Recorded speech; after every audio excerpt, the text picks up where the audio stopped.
ಗ್ರಾಮದ ಸಮಸ್ಯೆಗಳನ್ನ ಹೇಳ್ತಾ ಹೋಗ್ಬೇಕು, ಅದನ್ನ ಪಟ್ಟಿ ಮಾಡಿ ಇದೇ 27ನೇ ತಾರೀಕು ಒಂದು ತಾಲೂಕಿನಲ್ಲಿ ಒಂದು ಉತ್ತಮ ಮಟ್ಟದ ಒಂದು ಪ್ರತಿಭಟನೆಯನ್ನು ನಾವು ಹಾಕೋಬೇಕು ಅನ್ನುವಂಥ ವಿಚಾರಕ್ಕೆ ರಾಜ್ಯ ಕಾರ್ಯಾಧ್ಯಕ್ಷರ ಗಮನಕ್ಕೆ ತಂದಿದ್ದೀವಿ. ಆ ವಿಚಾರಕ್ಕೆ ಅವರು ಸಹ ಮಾಡಿ ಹೋರಾಟವನ್ನು ಮಾಡಿದ್ರೆ ಅನ್ನುವಂಥ ನಿರ್ಣಯಗಳನ್ನ ಕೈಗೆತ್ತಿಕೊಳ್ಳಲಿಕ್ಕೆ ಇವತ್ತು ತಾವೆಲ್ಲರೂ ಈ ಸಭೆಗೆ ಬಂದಿದ್ದೀರಿ.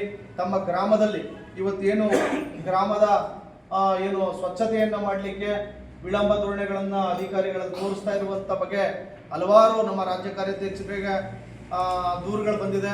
ಆ ವಿಚಾರಕ್ಕೆ ಇವತ್ತು ಸಭೆ ಕರೆದಿರತಕ್ಕದ್ದು. ಯಾಕಂದ್ರೆ ತಾಲೂಕಿನಲ್ಲಿ ಸ್ವಚ್ಛತೆ ಕಾರ್ಯಕ್ಕಿರ್ಬೋದು, ಮತ್ತೆ ರೈತರ ಖಾತೆ ಮತ್ತೆ ರೈತರ ಸಮಸ್ಯೆಗಳ ಬಗ್ಗೆ ಈಗಾಗಲೇ ಮೊನ್ನೆ ಆದಂಥ ಮಳೆಯಲ್ಲಿ ಸುಮಾರು ಮನೆಗಳು ಸಹ ಉಂಟುಕೊಂಡ್ರ ವಿಚಾರವಾಗಿ ತಾವು ರಾಜ್ಯ ಕಾರ್ಯಾಧ್ಯಕ್ಷರಿಗೆ ಗಮನಕ್ಕೆ ತಂದಿದ್ದೀರಿ.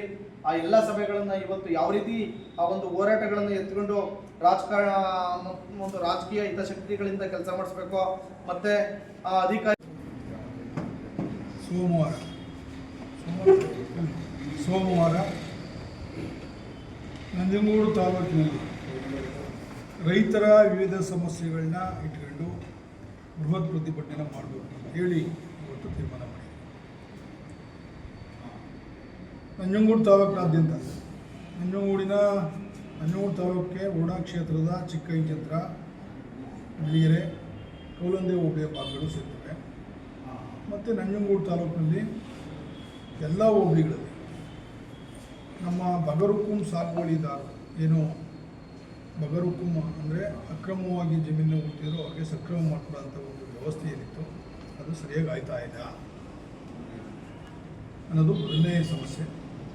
ಮತ್ತು ಸಾಮಾನ್ಯವಾಗಿ ಎಲ್ಲ ಕಡೆ ಕೇಳ್ಬೋತಾ ಇರೋದೇನಪ್ಪ ಅಂದರೆ ತಹಸೀಲ್ದಾರರು ಸಾಮಾನ್ಯ ರೈತರ ಕೈಗೆ ಸಿಗ್ತಾ ಇಲ್ಲ. ಬೆಳಿಗ್ಗೆ ಸಾಯಂಕಾಲ ಗಂಟ ಆಫೀಸಲ್ಲೇ ಇರೋಲ್ಲ, ವಾರಗಟ್ಟಲೆ ಆಯ್ತದೆ ಅವ್ರು ನೋಡೋಕ್ಕೆ, ಸಾಯಂಕಾಲದ ಮಾತ್ರ ಸಿಗ್ತಾರೆ. ಇನ್ನದ್ರ ಬಗ್ಗೆ ನಮ್ಮ ಸಂಘಟನೆಗೆ ಸಾಕಷ್ಟು ದೂರುಗಳು ಬಂದೈತೆ. ಸಾಮಾನ್ಯ ಈ ಒಂದು ವರುಣಾ ಕ್ಷೇತ್ರ ಮತ್ತು ನಂಜನಗೂಡು ಕ್ಷೇತ್ರದಲ್ಲಿ ಸಾಮಾನ್ಯ ಜನರಿಗೆ ಸಿಗದೆ ಹೋದಂಥ ತಹಸೀಲ್ದಾರರು ಯಾವ ರೀತಿ ಸಾಮಾಜಿಕವಾಗಿ ರೈತರನ್ನ ಆರ್ಥಿಕವಾಗಿ ಕಟ್ಟಕ್ಕೆ ಸಾಧ್ಯ ಆಯ್ತದೆ, ಅವ್ರು ಕೆಲಸ ಮಾಡೋಕ್ಕೆ ಸಾಧ್ಯ ಐತೆ ಅನ್ನೋದು ಎರಡನೇ ವಿಚಾರ. ಮತ್ತು ಬಗರುಕುಂ ಸಾಗುವಳಿ ಆಗಿರೋಂಥ ಜಮೀನುಗಳನ್ನ ಇದುವರೆಗೆ ಇದು ಸಕ್ರಮ ಇದು ಯಾರು ದುರಸ್ತು ಮಾಡಿ ಕುಡಿ ಅಂದ್ಕೊಂಡು ಒಂದು ಕಡೆ ಕಟ್ಟಂಬರಿ ಹೇಳಿದ್ರೆ ಆದರೆ ದುರಸ್ತು ಮಾಡೋಕ್ಕೆ ಅಲ್ಲಿ ಫೈಲ್ ಸಿಗ್ತಾ ಇಲ್ಲ, ಅಲ್ಲಿ ಎಂಜಾಯ್ಮೆಂಟ್ ಸರಿ ಇಲ್ಲ. 150 ರೈತರ ಸಮೂಹ ಬೆಳ್ಕೊಂಡು ಇಲ್ಲಿ ದುರಸ್ತು ಆಗೋಂಥ ಕೆಲಸಗಳು ಆಯ್ತಾ ಇಲ್ಲ.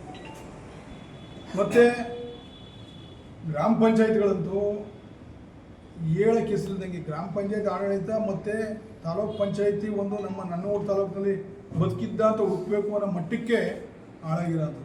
ಈ ಸುತ್ತ ಆಯ್ತಲ್ಲ ಎಲ್ಲ ಪಂಚಾಯತಿಗಳು, ಈ ಸುತ್ತುಗಳಾಯ್ತಾ ಇಲ್ಲ. ಈ ಸುತ್ತ ಕೊಡೋಕ್ಕೆ ಲಂಚ, ಒಬ್ಬೊಬ್ಬರಿಗೆ ಹಳ್ಳಿಗಳಲ್ಲಿ ಒಬ್ಬರನ್ನ ಉಳಿಯಾಕ ಅಂತ ಕೆಲಸ ಮಾಡೋವಂಥದ್ದು. ಮತ್ತು ನೈರ್ಮಲ್ಯ ಇಲ್ಲ, ಬಟ್ಲಿಗೆ ಎತ್ತೋರಿಲ್ಲ, ಲೈಟ್ ಹಾಕೋರಿಲ್ಲ.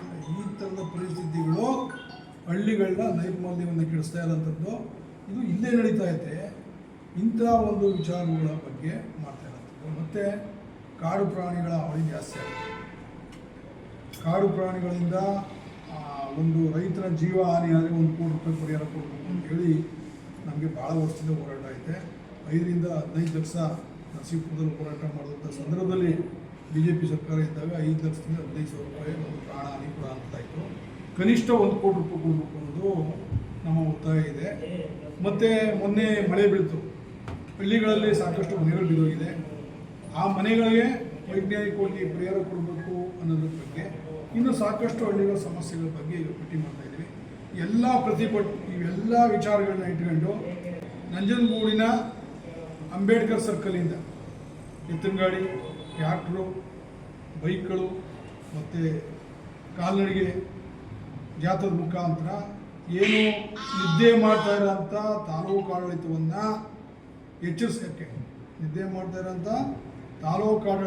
ಹೆಚ್ಚಿಸೋಕ್ಕೆ ಈ ರೈತ ಕುಲ ಅವತ್ತು ಎದ್ದುಕೊಳ್ತಾ ಇರೋಂಥದ್ದು. ಯಾರು ಸತ್ತಂಗೆ ಇದ್ದವ್ರಿಗೆ ಇಲ್ಲಿ ಅವಕಾಶ ಇಲ್ಲ. ಇಲ್ಲೇನಿದ್ರು ಜನರಿಗೆ ಕೆಲಸ ಮಾಡೋರಿಗೆ, ರೈತರಿಗೆ ಕೆಲಸ ಮಾಡೋರಿಗೆ ಮಾತ್ರ ಇಲ್ಲಿ ನಂಜನಗೂಡಿನಲ್ಲಿ ಅಧಿಕಾರಿಗೆ ಹುಡುಗಲ್ಲ. ನೀವೇನಾದ್ರು ನಿದ್ದೆ ಮಾಡ್ತಾರೆ, ಮನೆ ಕಂಡು ಆಟ ಆಡ್ಕೊಂಡು ಸಂಬಳ ತಗೋ ಹೋಯ್ತೀರಿ ಅನ್ನೋದಾದರೆ ನೀವು ಇಲ್ಲಿಂದ ತೊಲಗಿ ಅಂಥೇಳಿ ಅವತ್ತು ಬಾರ್ಕೋಲ್ ಚಳವಳಿಯಿಂದ ಮಾಡಬೇಕು ಅಂತೇಳಿ ನಾವು ಇವತ್ತು ತೀರ್ಮಾನ ಮಾಡ್ತೀವಿ. ಇನ್ನೂ ಸಾಕಷ್ಟು ಹಳ್ಳಿಗಳ ವಿಚಾರ ಐತೆ, ಇನ್ನು ಏನೇನು ಸಮಸ್ಯೆಗಳೈತೆ ಅದೆಲ್ಲವನ್ನು ಪಟ್ಟಿ ಮಾಡಿ ಅವತ್ತು ದೊಡ್ಡ ಮಟ್ಟದ ಬಾರ್ಕೋಲು ಚಳವಳಿಯನ್ನು ನಾವು ಮಾಡಬೇಕು ಅಂತೇಳಿ ತೀರ್ಮಾನ ಮಾಡಿದ್ವಿ. ನನ್ನ ಹೆಸರು ವಿದ್ಯಾಸಾಗರ್, ಕಾರ್ಯಾಧ್ಯಕ್ಷರು, ಕರ್ನಾಟಕ ರಾಜ್ಯ ರೈತ ಸಂಘ ಅಸೋಸಿಯೇಷನ್.